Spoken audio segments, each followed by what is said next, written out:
Dieu dit, si quelqu'un aspire à être évêque, à la charge d'évêque, comment on le choisit? Il faut regarder à la manière dont cette personne prend soin de sa famille biologique, de sa maison. Pourquoi c'est un critère important? Parce que celui qui sait prendre de la famille nucléaire pourra comprendre le sacrifice, les exigences de la famille spirituelle qu'on lui confiera. La Bible va jusqu'à dire que celui qui n'est pas capable de prendre soin de sa famille a renoncé à la foi. Il est pire qu'un incroyant. Cela voudrait dire que Dieu met sur la balance le fait de prendre soin de sa famille, le point de participer à la vie de sa famille, à la foi. Voilà pourquoi si quelqu'un ici a reçu Jésus comme Seigneur et Sauveur, tu dois comprendre que tu n'as pas adhéré à une religion. Mais Dieu t'a donné une nouvelle famille. Le fait de faire la prière de salut ne t'a pas fait intégrer une religion nouvelle. Mais Dieu t'a donné une famille. Les personnes qui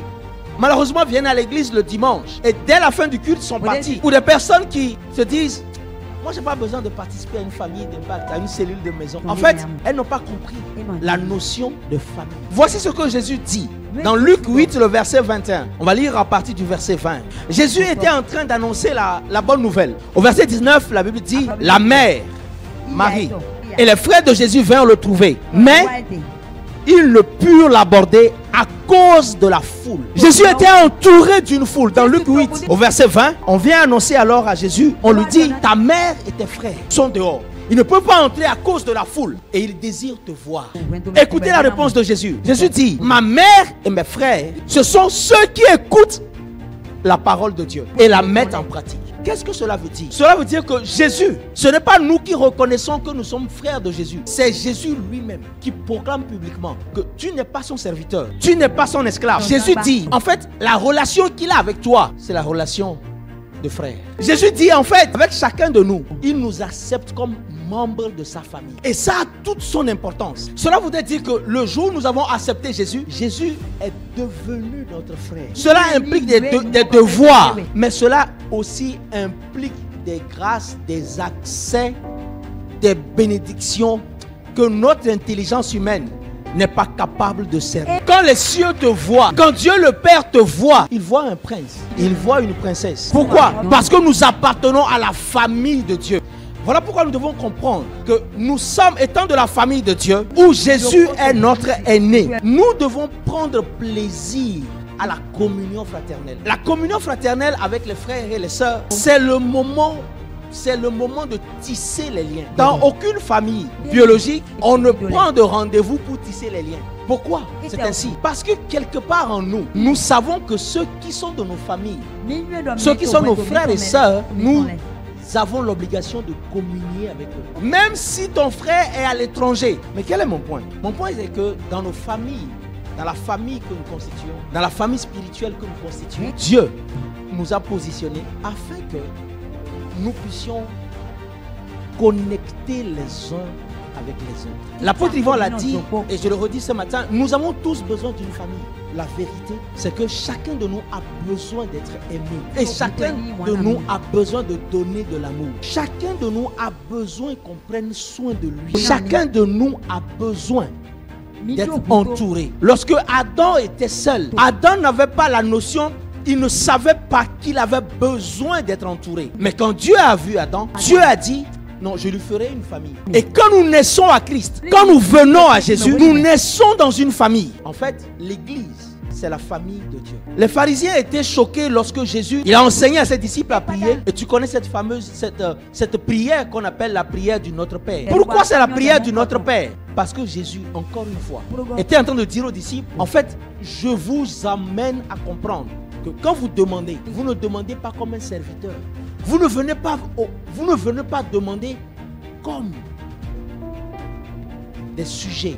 Bien-aimés, je vais vous dire quelque chose. Dans aucune croyance du monde, Dieu n'est le Père des êtres humains. Ce sont seulement ceux qui sont nés de nouveau, qui appartiennent à la famille de Dieu, qui ont Jésus comme frère. Est-ce que tu réalises qui tu es? Est-ce que tu réalises ce que Dieu a fait pour toi? Pourquoi j'insiste sur ce point? Parce que si nous comprenons la pensée, nous savons que Dieu est notre Père. Alors tu comprends ce que Jésus dit dans Luc 8, verset 21. Tu comprends que la personne assise à côté de toi, qui écoute la parole ce matin et qui la met en pratique, est ton frère, est ta soeur. Cela va au-delà des liens du sang biologique. La personne qui est assise à ta droite ou à ta gauche n'est pas celui que tu penses. Il n'est pas un inconnu, mais il est de la même maison que toi. Parfois, on a du mal à comprendre cette réalité parce qu'à plusieurs reprises, ou à certaines occasions, je dirais, nous avons connu des expériences, nous avons vécu des expériences douloureuses dans la famille de Dieu. Certains ont été blessés, mais cette blessure a fait entrer un esprit d'éloignement où on vient, on participe aux réunions de famille, mais on se dit,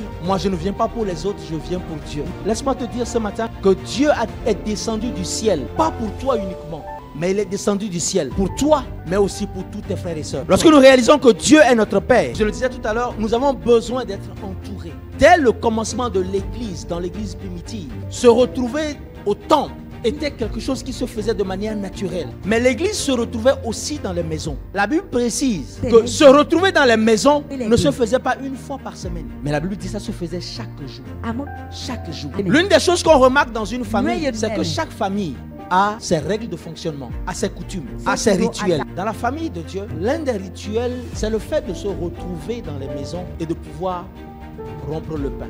Rompre le pain fait partie des coutumes de la famille de Dieu. Dieu nous emmène à comprendre dans cette saison que c'est dans les familles, dans les cellules de maison que nous devons prendre soin les uns des autres. Laisse-moi te dire que les familles d'impact, ou la famille que nous constituons, n'est pas une famille qui est parfaite, mais c'est une famille qui est unie. L'union dans la famille ne vient pas de la perfection des membres de la famille. Comment sommes-nous une famille unie? Nous sommes une famille unie par Jésus-Christ. Regardez, que nous vous parlons.